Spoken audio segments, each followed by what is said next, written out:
لو قلتلك إن في ذكر واحد سماه النبي تاج، واللي بيقوله بيبقى أغلى عند ربنا من أي حد، وإن الذكر ده بسيط جدا بس محدش بيقوله، هتصدقني؟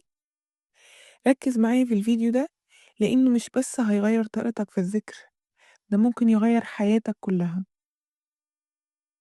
النبي محمد صلى الله عليه وسلم قال: أفضل ما قلت أنا والنبيون من قبلي لا إله إلا الله وحده لا شريك له، له الملك وله الحمد وهو على كل شيء قدير. الذكر ده اسمه تاج الذكر. طب ليه اسمه كده؟ لأنه بيجمع بين التوحيد والاعتراف بملك الله وشكره واليقين بقدرته، يعني 5 معاني في جملة واحدة.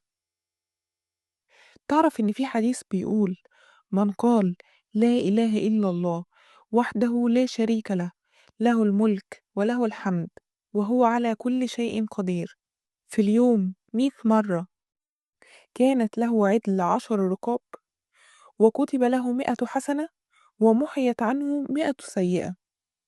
يعني كل مرة تقولها بتتحط ليك حسنات فوق حسنات، وسيئات بتتشال، وكأنك عتقت رقاب ناس من العبودية. شايف لدرجة ايه؟ في قصة معانا بتقول: في راجل كان بيقول الذكر ده 100 مرة كل يوم وهو في طريقه للشغل، وهو في العربية بتاعته. وفي يوم وهو سايق في العربية حصل حادثة كبيرة، بس هو خرج منها من غير ولا حتى خدش واحد. بيقول بعديها: أنا مش ملاك، بس كنت مداوم على تاج الذكر، وحسيت إن ربنا حميني. في ست تانية كانت بتقول: كنت بعاني من قلق وضيقة صدر شديدة، بدأت تكرره بصوت مسموع وهي بتتنفس بعمق. بعد أسبوع واحد بعتت لصفحة دينية بتقول: أنا رجعت أضحك واللي كان جوايا اختفى. القصة التالتة دي قصتي أنا الشخصية. كان في فيديو عن رقية معينة، فأنا قلت أجربها وفضلت عليها لمدة أسبوع تقريبا.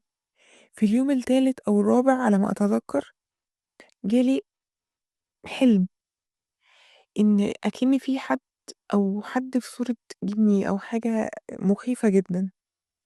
قعدت أقول أنواع كتير قوي من الذكر وأذكار ليها قيمة كبيرة جدا، وما اختفاش الحاجة دي إلا لما قلت الذكر ده، وربنا يشهد على كلامي. في ثانية مبقاش في خوف جوايا في الحلم ده، والحاجة اللي كانت قدامي بتخوفني دي اختفت مرة واحدة. ودي حاجة شخصية، أنا شخصيا اللي بقول الفيديو دي حصلت لي أنا فعلا. نرجع للفيديو تاني. عايزين نعرف الفرق بين الذكر العادي وتاج الذكر. في فرق إنك تقول سبحان الله والحمد لله، وإنك تقول لا إله إلا الله وحده لا شريك له، له الملك وله الحمد وهو على كل شيء قدير.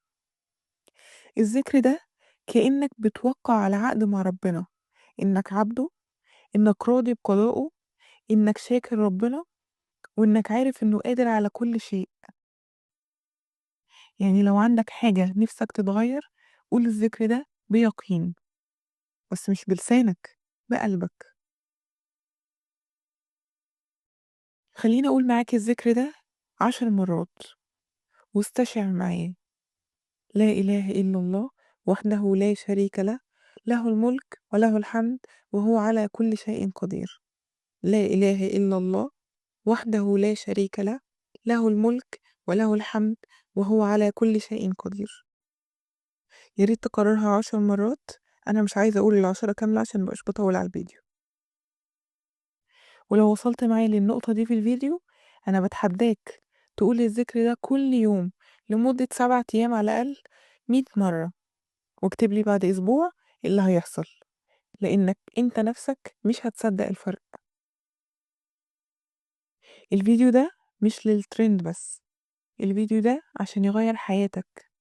لو فعلا عايز ربنا يفتح لك أبوابه، ابدأ من هنا دلوقتي، وخلي أول عمل تعمله بعد الفيديو إنك تقول لا إله إلا الله وحده لا شريك له، له الملك وله الحمد وهو على كل شيء قدير.